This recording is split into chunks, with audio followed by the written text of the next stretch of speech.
Good morning everyone. How are you going with your knitting? So I've done both fronts for my cardigan and I'm really pleased. So I'm ready to sew up the shoulder seams to join the front to the back.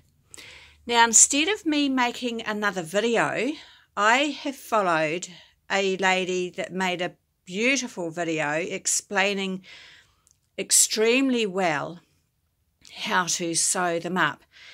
And so what I'm going to actually do is I'm going to link it in the description and in the first comment, and I'll pin the comment. So when you get ready to sew up your shoulder seams, please go to her link and follow what she does. It's honestly not worth me making a new video for it because she explains it so well. And then I'm going to, at the moment, my next step after doing the shoulder seams,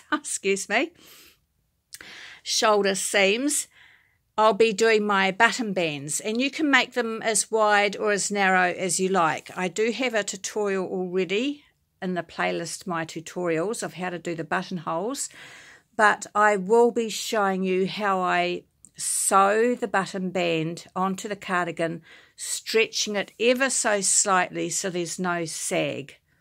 I don't pick up all the stitches along the sides. I just don't like the look of the ribbing that way. I like to have it going up and down the same as this.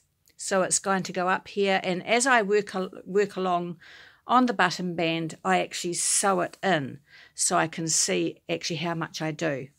I start one side where I want the buttons. You can choose which side you want to put the buttons, or the buttonholes I mean. And I go up and keep on going around and down. It's all in one. I don't make two separate ones. If you wanted to make a shawl collar, you'd make two separate ones, because after going up for a little while, you'd start increasing on this side closest to the cardigan, so that it gets wider and wider and wider, and when it's wide enough you'd stop in the middle, and then you'd do the same thing on this side, stop in the middle, and then sew up that middle seam, and then so you'd have a wider piece up here than down here.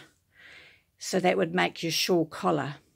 So I don't want a shawl collar on this one.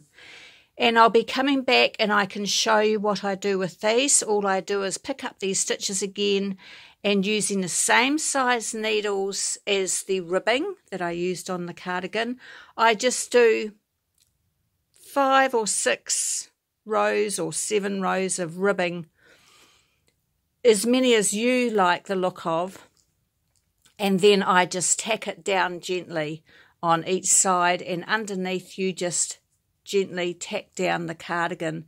I try and have my pocket to about the top of the ribbing, and so you just gently tack it down so you don't go right through, so you can actually see the stitch.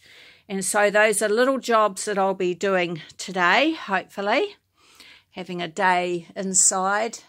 I've been so busy the last few weeks outside doing things and going out and about. So I'll be home doing those today so I can keep going with this tutorial. And as you can see, I've pinned up the sides with these little stitch markers, just guessing so I can actually try it on and make sure it's all fitting very nicely. So I'm very pleased with my my cables. You can really see once it's got the button band on and it's stretching out a little bit more, you can really see that having the purl stitches here really make the cable pop. So I think it's looking very nice. So I hope you're enjoying these tutorials. Thank you for the comments. Thank you everyone who's been subscribing me and giving me a thumbs up. It really does help my channel and make it worthwhile to keep going and helping you with little ideas of the simple way to do things so that you can make something if you're not ready to do a difficult pattern.